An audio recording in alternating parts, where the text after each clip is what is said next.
Hi friends, welcome to Shreshta's competitive special YouTube channel. Friends, ఈ వీడియోలో high court ఎగ్జామ్స్కు సంబంధించిన previous questions వివరంగా ఇవ్వడం జరిగింది. సో స్కిప్ చేయకుండా వీడియో మొత్తం చూడండి. వీడియో నచ్చితే లైక్ చేయండి, సబ్స్క్రైబ్ చేయండి. ఓకే ఫ్రెండ్స్, క్వశ్చన్స్లోకి వెళ్దాం. Question number 1.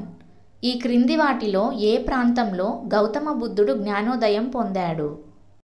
Correct answer option B, Bodh Gaya. Bodh గయాలోని బోధి వృక్షం కింద బుద్ధునికి జ్ఞానోదయం అయింది. బోధ్ గయా భారతదేశంలోని బీహార్ రాష్ట్రంలో ఉంది. బోధ్ గయాలోని మహాబోధి ఆలయం ప్రపంచ వారసత్వ సంపదగా గుర్తింపు పొందింది. Next question. ఈ క్రింది వాటిలో ఏ రాష్ట్రంలో కన్యార్ కాళీ అనే జానపద నృత్యం ప్రదర్శించబడుతుంది?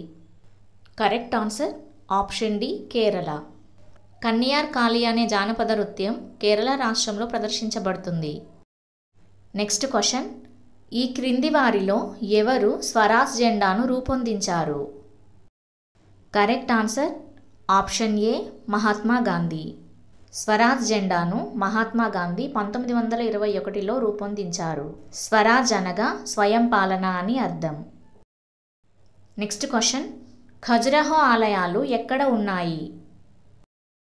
Correct answer option B, Madhya Pradesh. Khajuraho ఆలయాలు మధ్యప్రదేశ్లో ఉన్నాయి. ఖజురహో దేవాలయాలను చందేలా రాజవంశీయులు నిర్మించారు. 1986లో ఖజురహో ప్రపంచ వారసత్వ సంపదగా యునెస్కోచే గుర్తింపు పొందింది. Next question. ఈ క్రింది మ్యూజియంలలో ఏది భారతదేశంలో పురాతనమైనది? Correct answer option D, the Indian museum. ఇది భారతదేశంలోని అతిపెద్ద మ్యూజియం. ఇండియన్ మ్యూజియం కోల్కతాలో ఉంది. ఈ మ్యూజియంను 1814లో ఆసియాటిక్ సొసైటీ ఆఫ్ బెంగాల్ స్థాపించింది. స్వాతంత్ర్యానికి ముందు దీనిని ఇంపీరియల్ మ్యూజియం ఆఫ్ కలకత్తా అని పిలిచేవారు. Next question. ఏ సంవత్సరంలో సైమన్ కమిషన్ భారతదేశంలో ప్రవేశపెట్టబడింది? Correct answer option A, 1928. Simon కమిషన్లో భారతీయ ప్రతినిధులు లేనందున అందరూ ఆంగ్లేయులే సభ్యులుగా ఉన్నందున భారతీయులు దీనిని తీవ్రంగా వ్యతిరేకించారు. కేవలం బిఆర్ అంబేద్కర్ మరియు పెరియార్ ఈవి మాత్రమే సైమన్ కమిషన్కు మద్దతునిచ్చారు. Next question. భారత రాజ్యాంగంలోని 8వ షెడ్యూల్లో ఎన్ని భాషలు అధికారికంగా గుర్తించబడ్డాయి? Correct answer option C, 22. 1950లో రాజ్యాంగంలో మొదట 14 భాషలు మాత్రమే ఉండేవి.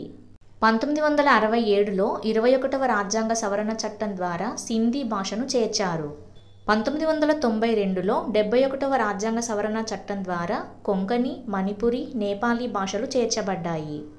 మరియు 2003లో 92వ రాజ్యాంగ సవరణ చట్టం ద్వారా బోడో, డోగ్రీ, మైథిలి మరియు సంతాలీ భాషలను చేర్చడం జరిగింది.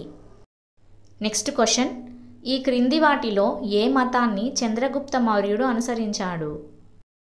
Correct answer option A, Jain మతం. చంద్రగుప్త మౌర్యుడు మౌర్య సామ్రాజ్య స్థాపకుడు. ఆయన తన తల్లి ముర పేరు మీద మౌర్య సామ్రాజ్యాన్ని స్థాపించాడు. చంద్రగుప్త మౌర్యుని యొక్క ఆధ్యాత్మిక గురువు భద్రబాహు. చంద్రగుప్త మౌర్యుడు జైన మతంలోని దిగంబర సన్యాసాన్ని స్వీకరించాడు. Next question. తెలంగాణకు ఎన్ని అసెంబ్లీ నియోజకవర్గాలు కేటాయించబడ్డాయి? Correct answer option B, 119. తెలంగాణకు 119 అసెంబ్లీ నియోజకవర్గాలు కేటాయించబడ్డాయి. Next question. పూనా ఒప్పందం అనేది ఏ సంవత్సరంలో బాబాసాహెబ్ అంబేద్కర్ మరియు మహాత్మా గాంధీ మధ్య కుదిరిన ఒప్పందం? Correct answer option C, 1932. September 24, 1932 సంవత్సరంలో పూణేలోని ఎరవాడ సెంట్రల్ జైల్లో గాంధీజీ మరియు అంబేద్కర్ గారు ఈ ఒప్పందంపై సంతకం చేశారు. అణగారిన వర్గాలకు రాజకీయ ప్రాతినిధ్యం పొందేందుకు ఈ ఒప్పందం చేశారు.